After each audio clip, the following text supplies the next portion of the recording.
Hello दोस्तों, मेरा नाम है दुर्गेश कुमार धाकड़ और आज पढ़ रहे हैं कि अपन एक ट्रिग्नोमेट्री का अगला पार्ट।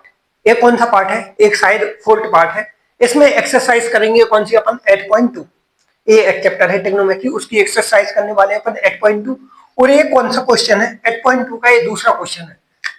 कौन सा क्वेश्चन है? दूसरा क्वेश्चन है। और दूसरे का ये कौन सा? फर्स्ट क्वेश्चन है। ठीक है, ये क्वेश्चन क्या है अपने? करेक्ट द चूज ऑप्शन है। Choose the correct option and justify your answer. मतलब ये आंसर है, इसके अपन को ये ऑप्शन दिए, पहले इसको सोल्व करना है, फिर बताना है इसमें से कौन सा अपना आंसर है। ठीक है, तो सोल्व करते हैं ये वाला क्वेश्चन सबसे शुरू में। ठीक है, 2 10 30, फिर क्या है 1 प्लस 10 ए स्क्वायर है इंटू 30 डिग्री। ठीक है, अब जो 10 30 की वैल्यू कितनी होती है? 10 30 की वैल्यू आपने याद करी नहीं करी तो कोई बात नहीं। जो 10 30 की वैल्यू होती है वो कितनी होती है? 1/√3। कितनी होती है? 1/√3। अब यहाँ पर क्या है 1। अब ये क्या अपना स्क्वायर है, तो ये क्या हो जाएगा? √3 का होल स्क्वायर हो जाएगा। ठीक है, अब क्या करते हैं, इसको सोल्व कर लेते हैं। अब ये क्या इसमें मल्टीप्लाई है, तो ये कितना हो जाएगा? 2/√3। ठीक है, ए 1 और एक स्क्वायर है तो 1 का स्क्वायर तो 1, √3 का स्क्वायर कितना होता है? 3।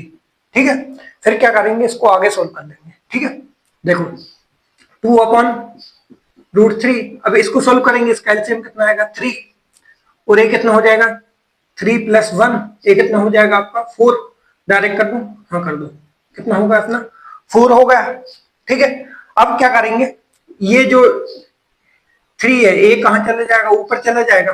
कहाँ चला जाएगा? ऊपर चला जाएगा। ये कितना हो जाएगा? 2 × 3/√3 × 4।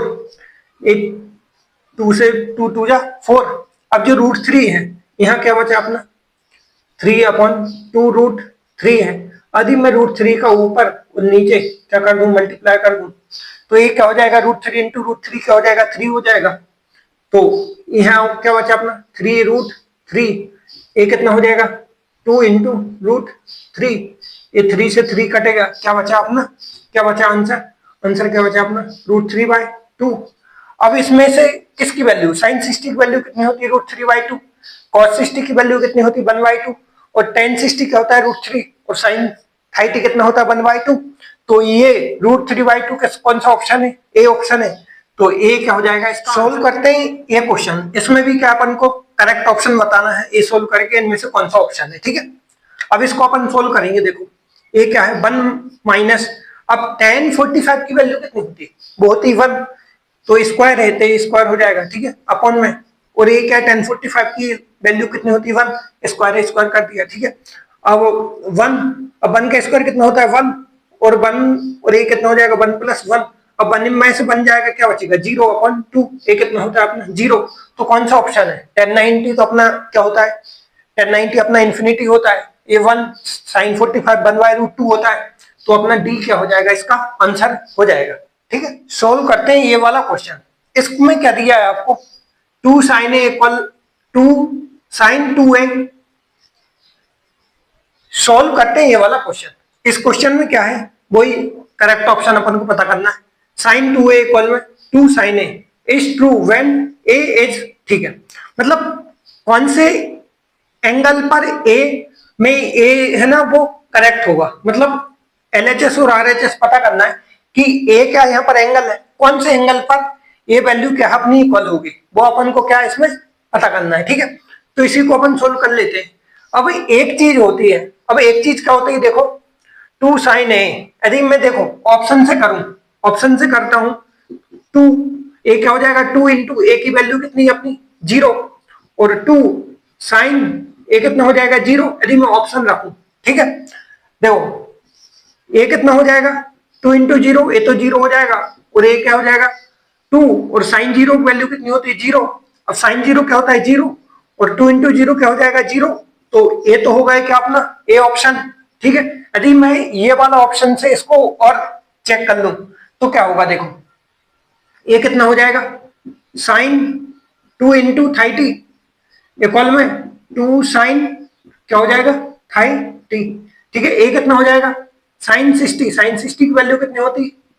और ए कितना होता है? 2। अब sin 30 कितना होता है? 1/2। और ए कितना होता है? √3/2। तो ये तो क्या होगा अपने ये क्या हो गया अपना, अनइक्वल हो गया ना भाई, ये कहां से इक्वल नहीं होगा, मतलब ये ऑप्शन क्या होगा अपना, गलत होगा, ए भी गलत हो जाएगा।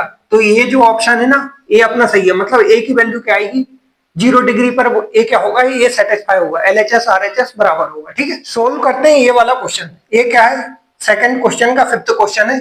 ठीक है, किसको सोल्व करेंगे भाई, कौन सा ऑप्शन मैच हो रहा है वो अपन को पता करना है। ठीक है, अब टेन थर्टी की वैल्यू कितनी होती है, 2 इंटू टेन थर्टी की वैल्यू कितनी होती है, 1/√3। अब ये क्या है 1, अब ये क्या है, यहाँ स्क्वायर है, और वैल्यू कितनी होती है टेन थर्टी की 1/√3, तो क्या हो जाएगा, इसका स्क्वायर चढ़ाएंगे अपन। ठीक है, अब 2 इंटू √3 क्या होगा, ए क्या हो जाएगा 2/√3, ए अपॉन में ना भाई, तो 2 इंटू 1 होगा 2, और 1 इंटू √3 ए हो जाएगा। ठीक है, अब क्या हो जाएगा, 1 का स्क्वायर कितना होता है 1, और √3 का स्क्वायर कितना हो जाएगा 3। ठीक है, अब नीचे वाले का क्या ले लेंगे अपन, एलसीएम ले लेंगे। क्या ले लेंगे, एलसीएम। ए कितना हो जाएगा, ए तो वैसा का वैसा, इसका एलसीएम कितना आएगा 3, और ए कितना हो जाएगा 3 - 1। ए क्या होता है अपना, ए क्या होता है, ये होता है क्या अपना, 3 में से 2 जाएंगे, नहीं 3 में से 1 जाएंगे, 2 बचेगा ना भाई। ठीक है, अब इसको सोल्व करेंगे, ये वाला कहाँ जाता है ऊपर, तो क्या हो जाएगा 2 इंटू 3 अपॉन में 2 इंटू √3। अब ये 2 से 2 कट जाएगा, क्या बचा अपना 3/√3, क्या बचा 3/√3। अब इसमें मल्टीप्लाई कर दो √3 का, इसमें मल्टीप्लाई कर दो √3 का ऊपर नीचे, तो क्या हो जाएगा, वो हो जाएगा क्या अपना 3 √3, और √3 इंटू √3 क्या होता है 3, इससे ये कट जाएगा, तो ये क्या होगा अपना √3। अब √3 इसमें से कौन सा ऑप्शन सही है, cos 60 की वैल्यू कितनी होती है 1/2, sin 60 क्या होता है √3/2, यहाँ √3 है /2 नहीं है, और tan 60 क्या होता है √3, तो ये क्या हो जाएगा अपना ऑप्शन सही हो जाएगा, सी ऑप्शन। और sin 30 क्या होता है 1/2, तो सी ऑप्शन क्या होगा अपना यहाँ पर वी। तो इस क्वेश्चन को कैसे करते हैं, सबसे शुरू में देखो ए है, क्या है अपना 10, दिख रहा है आपको 10 a + b, यहाँ क्या है अपना √3। अब 10 में √3 किसकी वैल्यू होती है, अभी अपन ने पिछले क्वेश्चन किया था, √3 किसकी वैल्यू होती है, tan 60 की वैल्यू होती है, किसकी होती है tan 60 की, तो ये क्या हो जाएगा, क्या हो जाएगा ये 10 a + b, और ये क्या हो जाएगा अपना tan 60, क्योंकि जो √3, अब tan 60 की वैल्यू कितनी होती है √3, तो ये मैं लिख सकता हूँ, हाँ ये लिख सकते हो। अब क्या होता है, जो tan यदि इक्वल है, tan में दो एंगल इक्वल है, tan a + b इक्वल में क्या है tan 60, तो ये tan से tan हालांकि कटता नहीं है, लेकिन एक थोड़ा मोती है, तो जो इसके एंगल होते हैं ना वो क्या हो जाते हैं, इक्वल हो जाते हैं। अब यहाँ पर एंगल क्या अपना a + b है, मिलके एक एंगल बना रहा है, और एंगल की वैल्यू कितनी 60, तो ये क्या हो जाएगा अपना फर्स्ट इक्वेशन हो जाएगी कि नहीं हो जाएगी। ठीक है, फिर क्या होगा देखो अपना tan a - b इक्वल में कितना 1/√3। अब 1/√3 tan में किसकी वैल्यू होती, tan 30 की वैल्यू कितनी होती है 1/√3, तो ये किसके इक्वल हो जाएगा tan 30 के, तो ये क्या हो जाएगा a - b, ये कितना हो जाएगा tan 30, तो इससे ये कटता नहीं, बस एंगल इक्वल हो जाता है, तो a - b इक्वल में कितना हो जाएगा अपना 30 डिग्री। ठीक है, ये कौन सा होगा इतनी सेकंड इक्वेशन। फर्स्ट इक्वेशन क्या थी अपनी, a + b इक्वल में क्या थी आपकी 60 थी, और a - b आपकी क्या है, क्या है 30 डिग्री है, कितना है 30 डिग्री है। तो अब क्या करेंगे, अब इनको क्या है जोड़ दो, इस ए भी कौन सी फर्स्ट इक्वेशन है, और ये कौन सी अपनी सेकंड इक्वेशन है, इसको मिटा दो, हाँ मिटा दो ठीक है। क्या करेंगे 1 + सेकंड, तो ये क्या है देखो a + b, और a क्या हो जाएगा a - b, और a कितना हो जाएगा 60 + 30। ठीक है, देखो b से तो b गया, और a + a कितना हो जाएगा 3 है, अरे ये 3a नहीं होता 2a होता है, कितना होता है 2a, और 60 + 90 कितना होता है 80, अरे नहीं भाई साहब 90 होगा। ठीक है, अब a2 मल्टीप्लाई में उधर जाएगा, क्या हो जाएगा डिवाइड में होगा, 90/2 कितना होता है 40, अरे 40 नहीं होता, कितना होता है 45। तो जो a की वैल्यू कितनी आ गई अपनी 45, कितनी आ गई 45। यदि अपन ये जो 45 है इक्वेशन 1 में रख दें, फ्रॉम इक्वेशन 1, क्या फ्रॉम इक्वेशन 1, मैं इस तरफ से ऐसा लिखता हूं ताकि आपको ये समझ में आ जाए, यदि मैं इस तरफ से लिखूंगा तो सर में आ जाऊंगा, फिर वो ढक जाता है, इसलिए मैं क्या यहाँ से ऐसा आ जाता हूँ। ठीक है, क्योंकि मैं राइट हैंडी हूँ। ठीक है, ये क्या है, अब ए की वैल्यू किस में रख देंगे अपन, इसमें 45 प्लस बी इक्वल में क्या है आपका 60 है, ठीक है। अब बी इक्वल में कितना हो जाएगा 60 माइनस 45। अब 60 में से 45 जाएंगे कितने बचेंगे 20। अरे नहीं भाई साहब मैं क्या क्या बोल रहा हूँ, ये बचेंगे कितने अपने 15 डिग्री, ठीक है। ए और बी की वैल्यू कितनी आ गई, बी की वैल्यू आ गई अपनी 15 और ए की वैल्यू कितनी आ गई अपनी 45, ठीक है। तो ये ऑप्शन होता है, ये क्वेश्चन होता है अपना क्या यहाँ पर खत्म, ठीक है। सॉल्व करते हैं, ये कौन सा अपना फोर्थ क्वेश्चन है और एक्सरसाइज का कौन सा है अपना लास्ट क्वेश्चन है, ठीक है। अब उन्होंने फर्स्ट इसमें क्या बताना है, state whether the following true और फॉल्स, मतलब ये जो ऑप्शन है इसमें अपन को बताना है कौन सा सत्य है और कौन सा असत्य है, ट्रू और फॉल्स। पहला क्या है, साइन ए प्लस बी इक्वल में क्या है, साइन ए प्लस बी होता है, मतलब उन्होंने ये बोला है कि जो साइन ए प्लस बी इक्वल में क्या होता है, यदि मैं इसको खोलूंगा तो ये होगा साइन ए प्लस बी होगा, ये होता है क्या, ए क्या होता है अपना नहीं होता। क्यों नहीं होता, क्योंकि जो साइन ए प्लस बी होता है आप क्या इसको बाद में पढ़ोगे, किसमें पढ़ोगे 11th में पढ़ते हैं।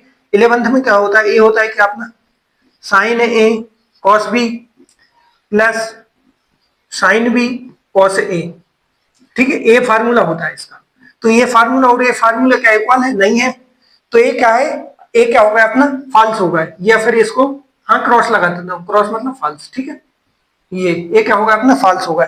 अब चलते हैं किस पे अपन सेकंड क्वेश्चन पे। सेकंड क्वेश्चन में क्या बोला है उन्होंने, the value of sine theta, the value of sine theta increase the theta will be increase, the value of sine theta increase as theta increase, मतलब जैसे जैसे अपन क्या साइन की वैल्यू बढ़ाते हैं तो वो थीटा बढ़ता है। उन्होंने ये बोला जैसे अपना क्या साइन जीरो कितना होता है, थीटा की वैल्यू में जीरो रखूंगा कितनी होगी, जीरो होगी। अब मैं ये क्या कर रहा हूँ, थीटा की वैल्यू इंक्रीज कर रहा हूँ। अभी क्या था यहाँ पर अपन ने जीरो रखा था तो जीरो हुआ था, अब मैं यहाँ पर कितना रखूंगा साइन 30 रख दूं तो ये वैल्यू कितनी हो जाएगी 1/2। अब मैं साइन 90 रख दूं तो कितना हो जाएगा अपना 1 होगा। मतलब जैसे जैसे मैं थीटा बढ़ा रहा हूँ इंक्रीज कर रहा हूँ वैसे वैसे क्या अपनी ये वैल्यू बढ़ रही, ठीक है। तो ये क्या हो जाएगा अपना 70, मतलब ट्रू, ठीक है। अब चलते हैं किस पे अपन तीसरे क्वेश्चन पर। तीसरे क्वेश्चन में क्या दिया है, the value of cos theta increase as theta increase. देखो cos जीरो कितना होता है, cos जीरो होता है क्या अपना 1, फिर कितना होता है cos 30, cos 30 को कितना होता है √3/2। अब √3 की वैल्यू कितनी होती है 144 के लगभग होती है अपन 2। ये क्या है 2/2 होता तो 1 होता, लेकिन ये 2 से कम है मतलब 1.5 है, तो ये कितना होगा अपना 0.6 और 0.7 के बीच में आएगा, मतलब 1 से क्या होगा ये घट रहा है, जबकि उन्होंने क्या बोला था इंक्रीज हो रहा है। जैसे एक और ले लो 90 ले लो, 90 क्या होता है 0 होता है, तो ये क्या वैल्यू घट रही है, लेकिन उन्होंने बोला था क्या साइन थीटा इंक्रीज करेंगे थीटा इंक्रीज होगा, नहीं होगा। तो ये क्या होगा अपना फॉल्स, गलत स्टेटमेंट हो गया, ठीक है। अब चलते हैं किस पे अपन फोर्थ क्वेश्चन पे। कौन से क्वेश्चन पर, फोर्थ क्वेश्चन पर। देखो साइन थीटा इक्वल में cos theta for all value of theta, मतलब साइन थीटा और cos थीटा हमेशा इक्वल रहता है हर एंगल पर। चेक कर लेते हैं, जीरो पर कर लेते हैं, साइन जीरो इक्वल में क्या होगा अपना cos जीरो, साइन जीरो क्या होता है जीरो, cos जीरो क्या होता है 1, तो ये इक्वल है नहीं है, तो ये क्या होगा अपना गलत स्टेटमेंट हो गया, फॉल्स स्टेटमेंट हो गया। अब कौन सा बचा अपना, अब बचा क्या अपना, अब बचा है कौन सा भाई साहब अपना cot a is not defined for a equal to 0। मतलब क्या है, मतलब ये है कि जो cot a है वो 0 पर डिफाइंड है या नहीं है। तो देखो cot a कितना है अपना 0, अब cot a को मैं क्या लिखूंगा cos 0 अपॉन साइन 0, cos 0 क्या होता है 1, साइन 0 कितना होता है अपना 0, तो ये क्या है नॉट डिफाइंड है, तो ये उन्होंने बोला था cot a is not defined for a equal to 0, तो ये क्या होगा अपना सही होगा। तो ये अपने क्या थे ऑप्शन थे। यहाँ पर जो एक्सरसाइज है 8.2 वो अपनी खत्म होती, अगली वीडियो में लेंगे अपन 8.3 के साथ। जब तक पढ़ते रहिए, खूब पढ़ते रहिए, वीडियो को शेयर करते रहिए और चैनल को सब्सक्राइब करते रहिए। धन्यवाद।